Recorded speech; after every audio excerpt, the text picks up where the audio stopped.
De gobierno, el presidente Martín Vizcarra acaba de hacer ingreso ya segunda, o por no decir tercera, conferencia de prensa, mensaje al público de parte del presidente de la República. Domingo dio un mensaje, ayer lunes también a esta hora, y hoy continuarán las medidas o profundizará también en estos decretos de urgencia que se han estado publicando en las últimas horas, nuevamente también siguiendo el protocolo con el jefe de gabinete. Vamos a escuchar. Se da inicio a la conferencia. Gracias, Ingrid. Estamos aquí en Palacio de Gobierno. El presidente de la República, Martín Vizcarra, va a brindar conferencia de prensa junto al presidente del Consejo de Ministros, Vicente Ceballos. También podemos observar a la ministra de Economía, María Antonieta Alba, el ministro del Interior, Ricardo Morán, la ministra de Salud y la ministra de Desarrollo e Inclusión Social. Vamos a escuchar inmediatamente al jefe del Estado en esta conferencia. Tengan todos ustedes, por intermedio de sus medios de comunicación, un saludo para todos los peruanos y peruanas que están atentos a cómo se va desarrollando este estado de emergencia que, como sabemos, es por el bien de nuestro país, es por el bien de toda la población, es por el bien de ustedes. Hoy estamos en el segundo día de vigencia de este estado de emergencia. Y a diferencia del día de ayer, tanto los medios de comunicación como toda la población puede constatar que el nivel de acatamiento, el nivel de aceptación de la población a esta medida extrema de emergencia es mucho mayor.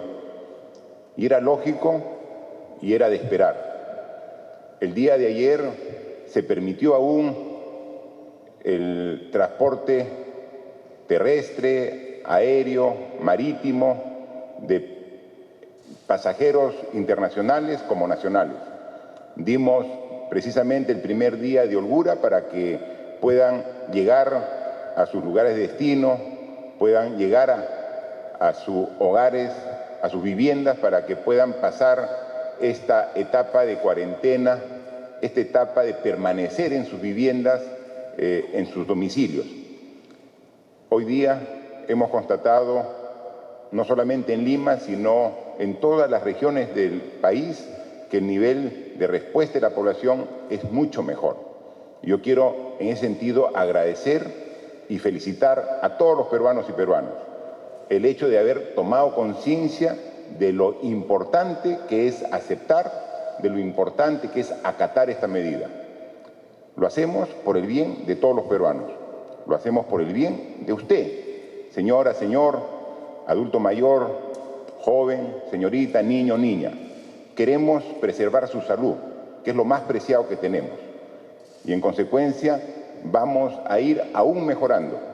Hemos conversado hoy en una reunión de trabajo intersectorial que tenemos todos los días y hemos visto que todavía tenemos espacio de mejora para el control que está a cargo del Ministerio del Interior a través de la Policía Nacional, como también a través del Ministerio de Defensa, que tiene la coordinación de todas las Fuerzas Armadas, quien de manera profesional, pero de manera cercana a la gente, está haciendo cumplir estas disposiciones, llegando a convencer a la población de la importancia.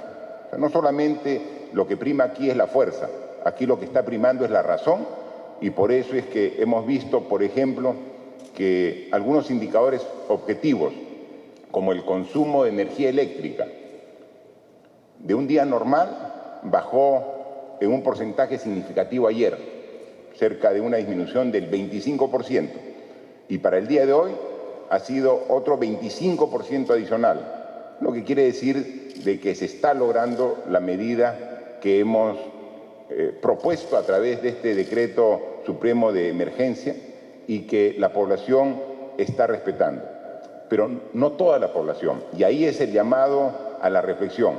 Siempre hay personas que tratan de sacarle la vuelta a la norma, porque se permite, como saben ustedes, y así está especificado en la norma, el tránsito de trabajadores que pueden ir a los centros que expenden alimentos de primera necesidad. Se permite que puedan transitar los trabajadores de todo el sistema de salud, que son los que tienen que estar en los hospitales para atender las emergencias. Está permitido que los trabajadores que facilitan la venta de los productos en las farmacias, está permitido que también funcionen los grifos para que el abastecimiento de combustible no tenga ningún problema, como también todo el sistema financiero se permite. Pero siempre hay gente que, sin estar dentro de ese grupo de trabajadores, trata de salir tratando de burlar la ley. Para eso está la policía, para eso están las Fuerzas Armadas, para impedir este tipo de actitudes. Todos tenemos que colaborar y así como ha habido una mejora muy significativa del primer al segundo día de este estado de emergencia, estamos seguros que las deficiencias que pueda haber se seguirán mejorando. Porque tiene que haber deficiencias porque es un hecho inédito, pero con la voluntad de los ciudadanos y con el reconocimiento de esas pequeñas deficiencias por parte de nosotros las autoridades, vamos a mejorar y vamos a llegar a la eficiencia que requerimos.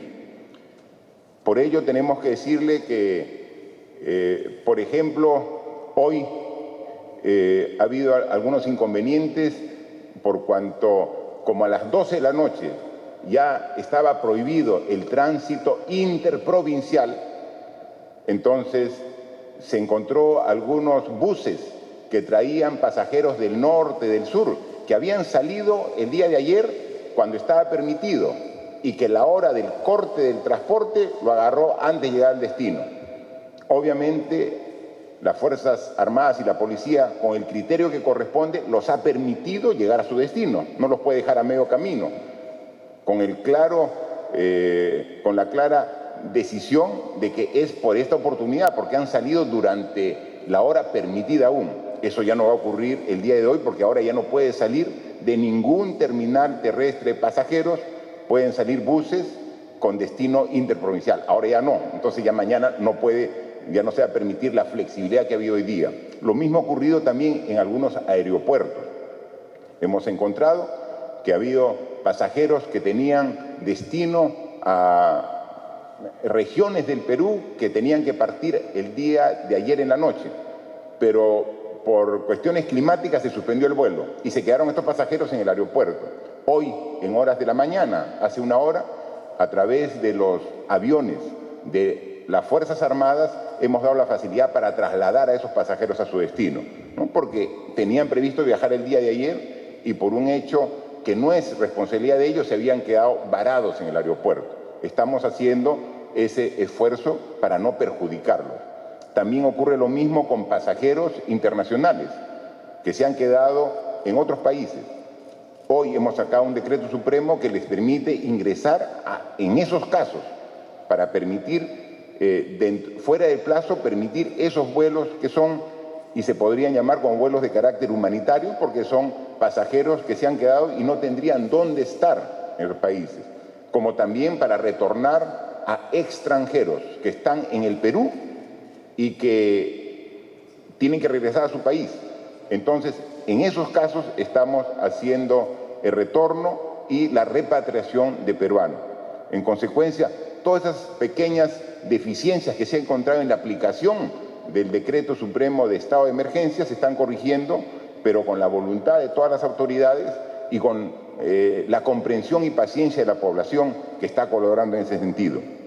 Adicionalmente, decirle que, como ustedes ya se han enterado en el informe el día de hoy, ya se han llegado a confirmar 117 casos de coronavirus, de una muestra de cerca de 3.000 pacientes que han sido evaluados, de 3.117 casos.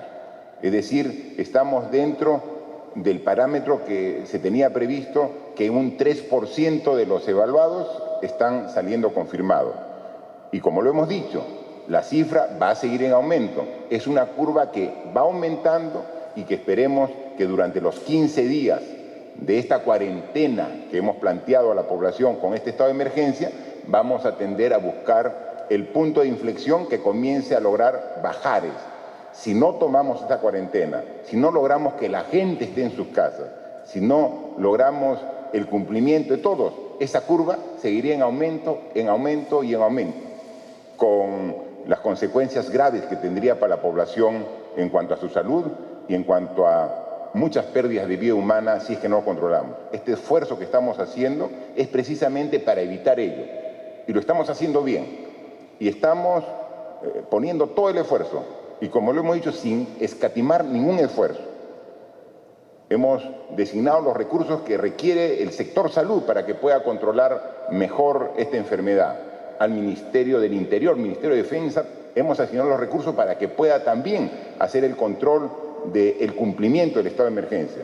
Pero lo más importante, estamos destinando una cantidad de dinero del presupuesto de la República para que en estos 15 días la población más vulnerable, las familias que están en extrema pobreza, las familias que están en pobreza puedan tener una asistencia de 380 soles. Para ello, ayer mismo en Consejo de Ministros aprobamos el decreto de urgencia 027, donde se establece claramente cuál es el mecanismo para hacer esta transferencia a todas estas familias. Uno podría decir, ¿y cómo se va a determinar estas 3 millones de familias? Precisamente esta información, con la experiencia que tiene el Ministerio de Desarrollo e Inclusión Social, con la data que se tiene en la OMP, con el presupuesto del Ministerio de Economía y Finanzas, están trabajando todos los equipos. La emergencia dura 15 días, 2 semanas. Estamos haciendo el esfuerzo para que a la mitad del plazo podamos dar esta asistencia económica, ¿no? Entonces, porque uno podría decir, al final del plazo vamos a dar esta asistencia, pero muchas de las familias ya necesitan esos recursos para poder tener los alimentos por la falta de ingresos que van a tener por dejar de trabajar, porque son familias que muchas de ellas trabajan al día para mantener a su familia. Entonces tenemos que dar esta asistencia. Estamos haciendo todo el esfuerzo para que a la mitad de este plazo podamos ya contar con las transferencias, y para eso estamos trabajando con todo el sistema bancario, estamos trabajando con todo el equipo del MIDES, del Ministerio de Economía y Finanzas, para que pueda lograrse y llegar a esa fecha. Así que estamos viendo todos los temas que están pendientes, y al inicio a mañana, el día de hoy, hubo un problema respecto a cómo se acreditaban los trabajadores que están dentro de los que están autorizados para ir a su centro de trabajo, pero que no tenían una constancia. Entonces, a través de la web, la Policía Nacional ya ha sacado precisamente el aplicativo para que se puedan inscribir, ¿no? Y ustedes pueden ya entrar y pueden verificar que esto ya está vigente, y en consecuencia es un tema sumamente importante, porque y hemos establecido cuál es el procedimiento para generar el pase especial de tránsito durante el estado de emergencia nacional. Y aquí cada quien va a poner sus datos y va a decir por qué necesita el pase. Y aquí hay 2 temas que son de mucha importancia. Uno, primero, una actitud de confianza. En función de la confianza se le da el pase para que pueda circular. Pero también hay un tema de responsabilidad. La policía, cruzando información con los datos de SUNAT, con los datos de INEI, con todas las bases de datos, va a verificar si la información que ha dado el ciudadano es correcta. Y si es correcta, muy bien, ya tiene su pase y lo puede transmitir. Y si es falsa la información, obviamente también será merecedor de una sanción. O sea, confiamos en el ciudadano para que pueda hacer su trámite individual, pero también verificamos de que sea información real, porque no puede ser que ciudadanos falseen información para tener un pase y luego comiencen a incumplir el estado de emergencia porque no está acreditado. Así que estamos dando todas las facilidades y estamos viendo que la población, de manera muy responsable y muy consciente, está acatando todas estas medidas, lo que nos satisface y nos hace sentir orgullosos de ser peruanos y de constatar que toda la población está tomando con mucha responsabilidad las decisiones que como gobierno hemos puesto, porque saben que esta es una decisión que va en beneficio de la población, de usted, de su familia, de sus vecinos, de sus amigos, de todos los peruanos.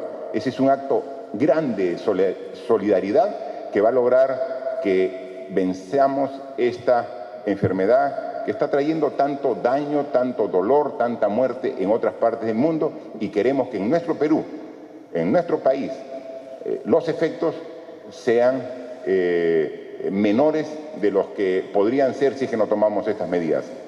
Muchas gracias y estamos a disposición con los ministros para contestar sus consultas. A continuación, se procederá a las preguntas por parte de 5 medios de comunicación. Iniciamos con Iván Escudero, de Radio Exitosa. Presidente, ministros, la pregunta puntual es: ¿se buscarán mecanismos idóneos para que las bancas privadas y públicas congelen las moras de los clientes y las deudas en cuanto dura el estado de emergencia? Porque se está dando reprogramaciones, pero esa es la consulta puntual, presidente. Bien, yo pediría a la ministra de Economía que absuelva esa pregunta. Sí, estamos evaluando las formas para que las deudas puedan postergar en su plazo de vencimiento, precisamente para salvar esta etapa, ¿no? Pero podría dar un poquito de mayor detalle y explicación nuestra ministra de Economía. Gracias, presidente. Efectivamente, nosotros venimos coordinando estrechamente con la SBS y con ASBank, y han sacado unas primeras comunicaciones para reprogramar, pero sabemos perfectamente que hay muchas consultas, hay muchas inquietudes, así que hoy por la tarde, aprovechando que vamos a tener una reunión para los temas logísticos de cómo va a ser el pago de los 380 soles con ASBank y los bancos, el Banco de la Nación, vamos a aprovechar también para ver qué otras medidas se podrían tomar. Básicamente, por ahora estamos replicando todo lo que se hizo con el fenómeno del Niño, o sea, la banca ya está acostumbrada a rápidamente reaccionar a estas situaciones, pero de todas maneras vamos a seguir trabajando con la SBS y ASBank para ver qué otras facilidades se pueden dar a los ciudadanos. Además, complementariamente, ya estamos coordinando con las empresas de servicio público, ¿no? Para que también pueda ser un desfase en el pago de los servicios del mes de marzo, ¿no? Eso también se está viendo con las empresas de suministro de energía eléctrica, de servicio de agua potable en los domicilios, para que puedan hacer un desfase y permitan retrasar esos pagos. Estamos trabajando con ellos y apenas tengamos resultados de estas conversaciones, obviamente se harán de conocimiento a la población. Siguiente pregunta, a cargo de Katia Gutiérrez, de Canal N. Presidente, buenas tardes, ministros. Buenas tardes. Quería hacerle algunas consultas. Primero, a la ministra de Salud sobre el estado de los pacientes que actualmente están contagiados, los 117, ¿en qué condiciones están? ¿Cuántos están hospitalizados? ¿Cómo van evolucionando los primeros casos? Y segundo, al presidente, si es que evalúan o han evaluado o han visto la posibilidad de prorrogar este estado de emergencia, ¿existe la posibilidad de ello? Muchas gracias. Ministra de Salud, por favor. Gracias, presidente. Los pacientes que tenemos hospitalizados son 13 al día de hoy, de los cuales 3 de los pacientes están con ventilación mecánica y 6 están con oxígeno. Perdón, de los 13 pacientes, 3 con ventilación mecánica, 10 pacientes hospitalizados con oxigenoterapia en condición estable. Asimismo, queremos decir que el resto de pacientes se encuentran en sus domicilios cumpliendo su aislamiento domiciliario y la evolución de ellos es estable. No hay pacientes complicados en la gran mayoría.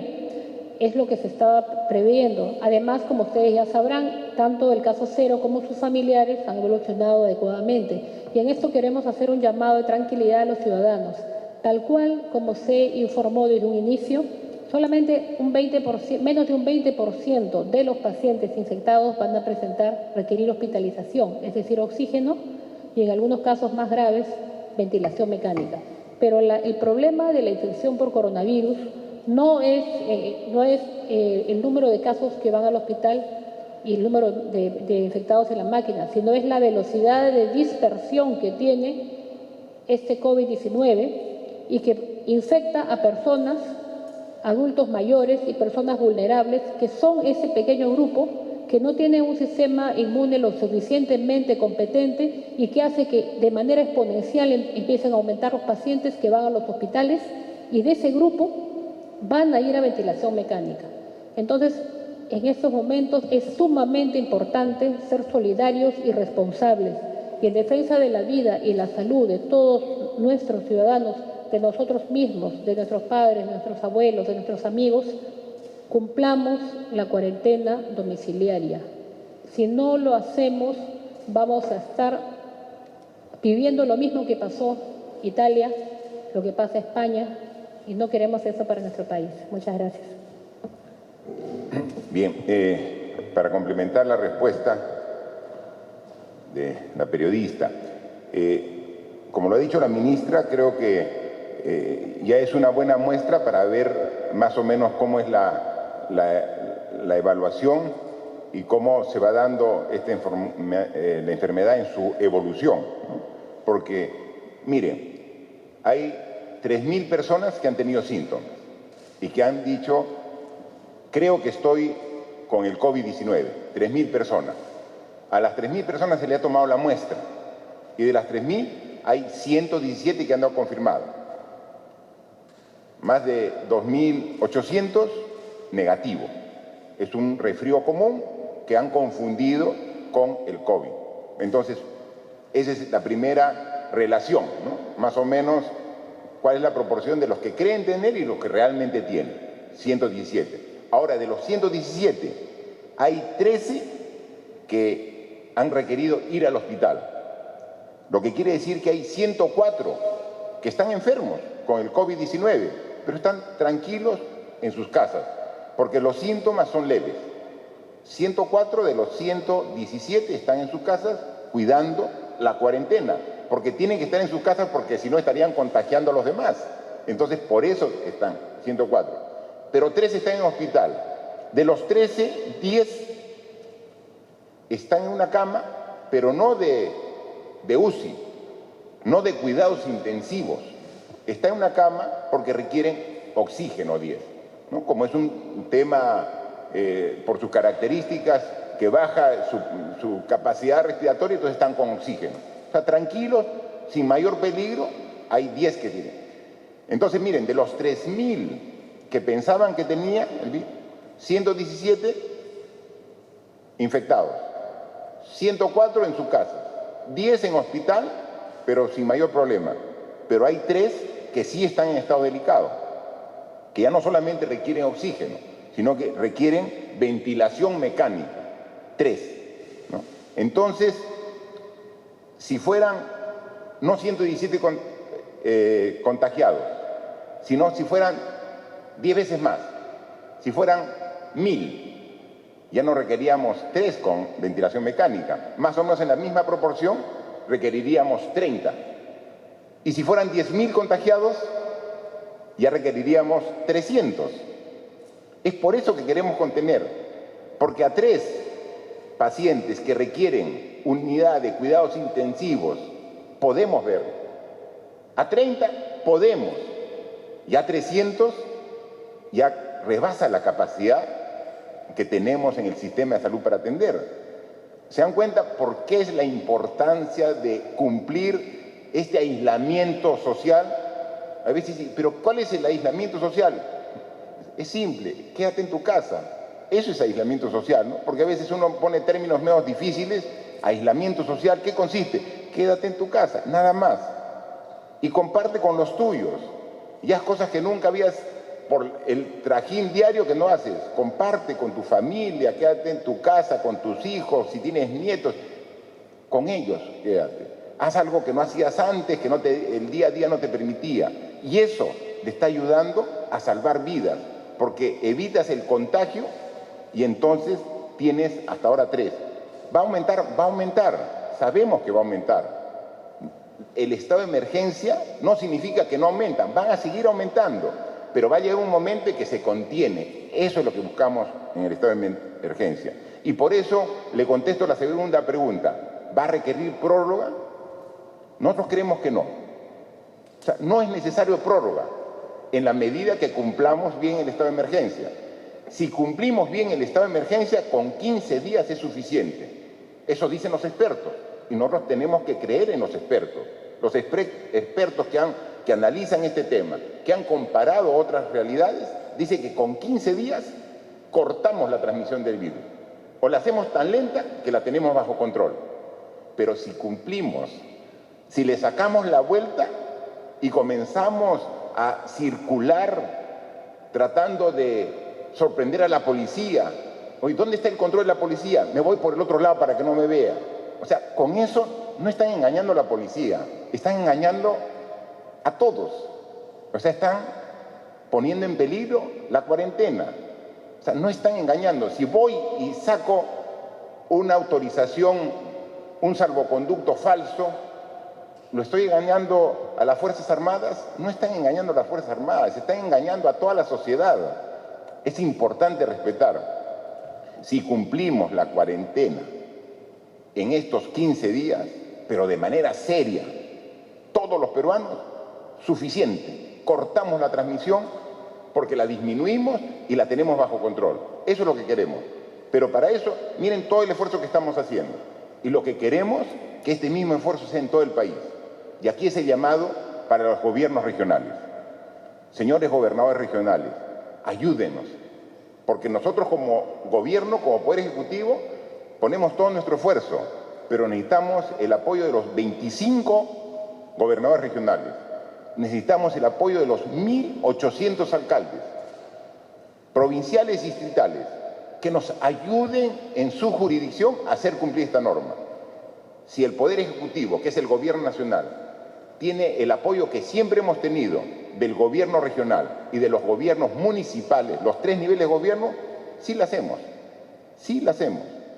porque hemos visto que ya se está generando la toma de conciencia de la población y está viendo la importancia de la medida y está viendo que sí tiene buenos resultados.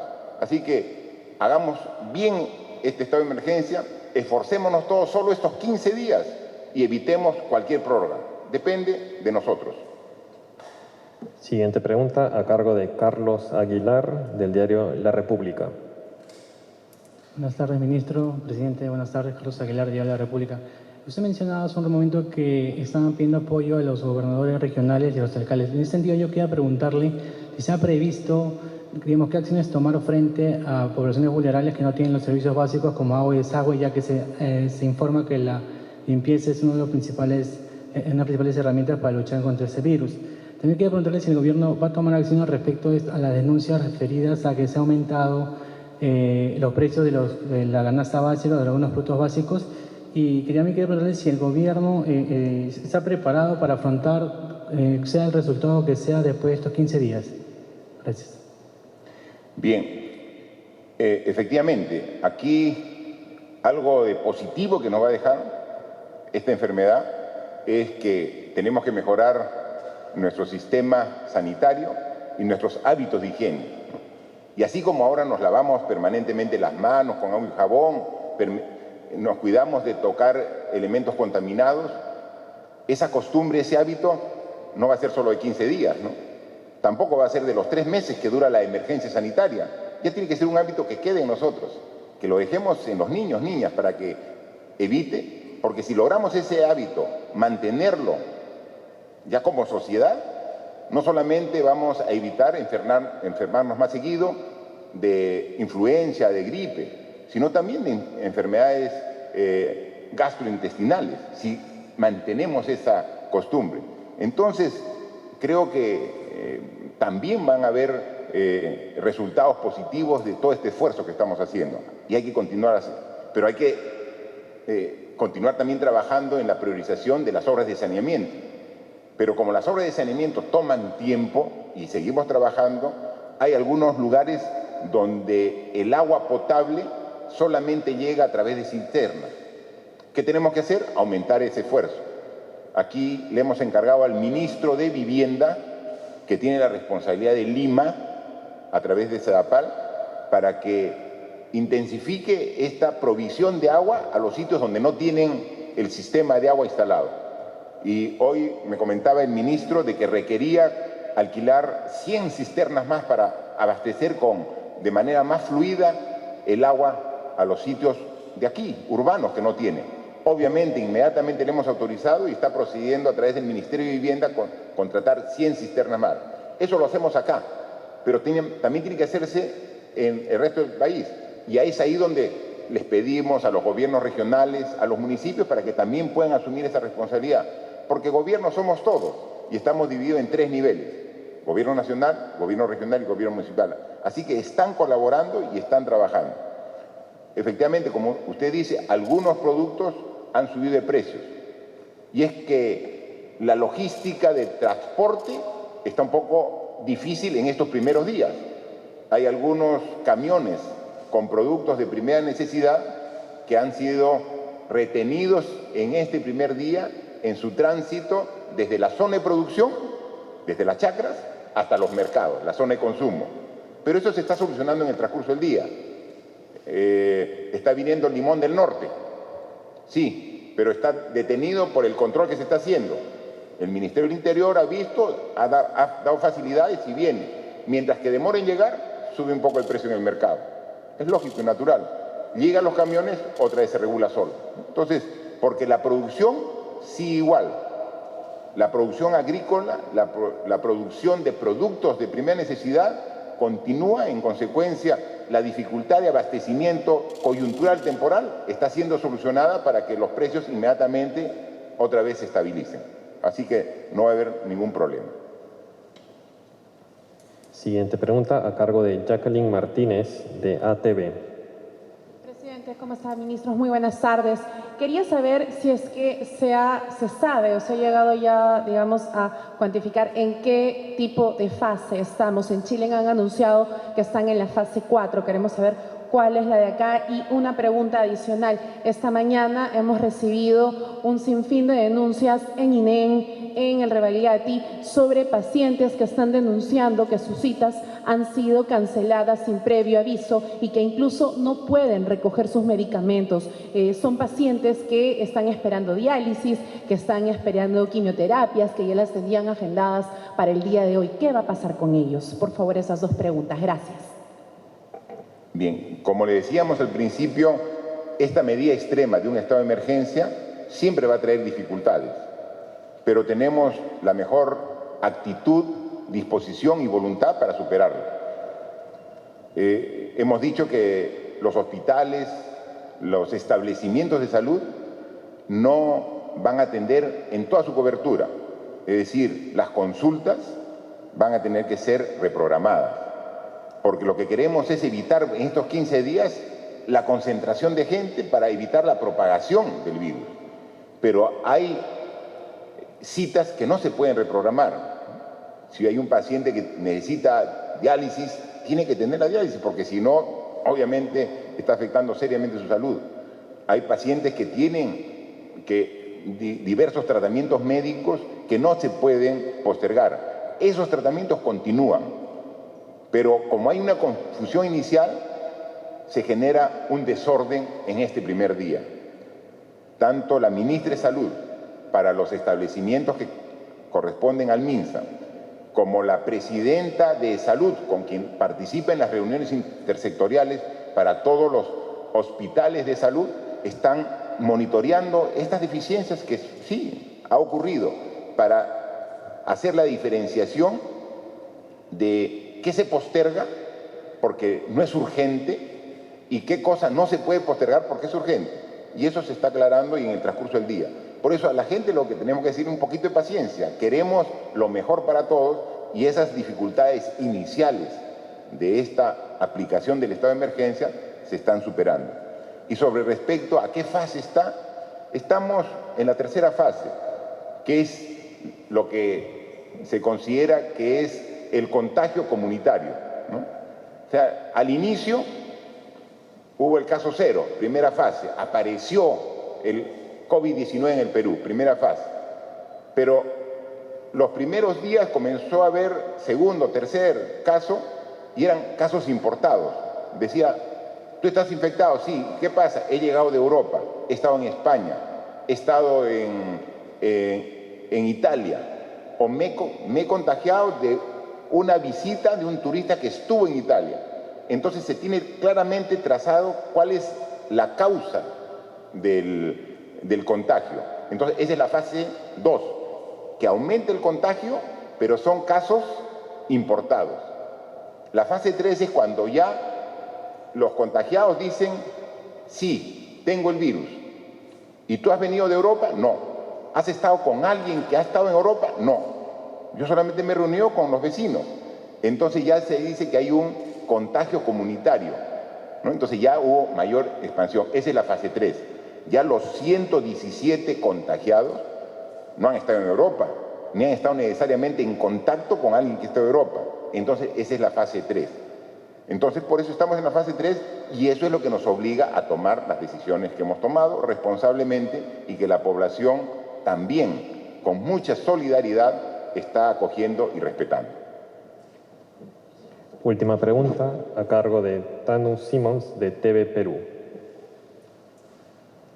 Presidente, ministros, buenas tardes. En primer lugar, presidente, ¿de qué manera está procediendo con los peruanos que están en el extranjero, que no lograron retornar al país? ¿De qué manera vienen trabajando los consulados? Y en segundo lugar, para la ministra de Desarrollo e Inclusión Social, ¿cuáles son las características de la población vulnerable que se va a ver beneficiada con estos bonos y cuál sería el proceso y la manera en las cuales se les va a otorgar el bono? Gracias.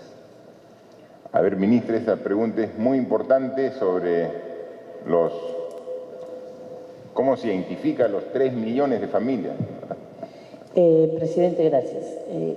El Perú cuenta con un sistema nacional de focalización de hogares hace varios años ya. Este sistema ha venido perfeccionándose a lo largo de la última década y es un sistema que identifica los hogares pobres y pobres extremos en función de una serie de variables que se ponen en una fórmula, en un algoritmo, y se cruza y se va a visitar. Entonces hay 2 formas de hacerlo. Uno es, si yo, por ejemplo, paso mi nombre y mi DNI por el sistema, inmediatamente el sistema lo va a cruzar con la planilla del Estado, me va a ubicar y va a saber que yo tengo un umbral más alto, digamos, en la zona urbana es más alrededor de 300 soles, va a saber que yo tengo más ingresos e inmediatamente me va a declarar no pobre, que es probablemente lo que va a pasar con todos los asistentes de esta sala. Si yo no estoy en ninguna base de datos, que hay mucha gente que nuestra población no está en ninguna base de datos, lo que voy a hacer es ir a visitarlo a su casa y en una serie de variables, luz, agua, tenencia de bienes, etcétera, voy a definir si es pobre o pobre extremo. Ese sistema existe hace varios años y es el sistema que se usa para focalizar los programas sociales del país. Todo lo usa y se ha venido perfeccionando a lo largo de los años. En ese sentido, nosotros ya tenemos identificadas a los 3 millones de hogares que van a recibir esta transferencia de 380 soles. Y estoy diciendo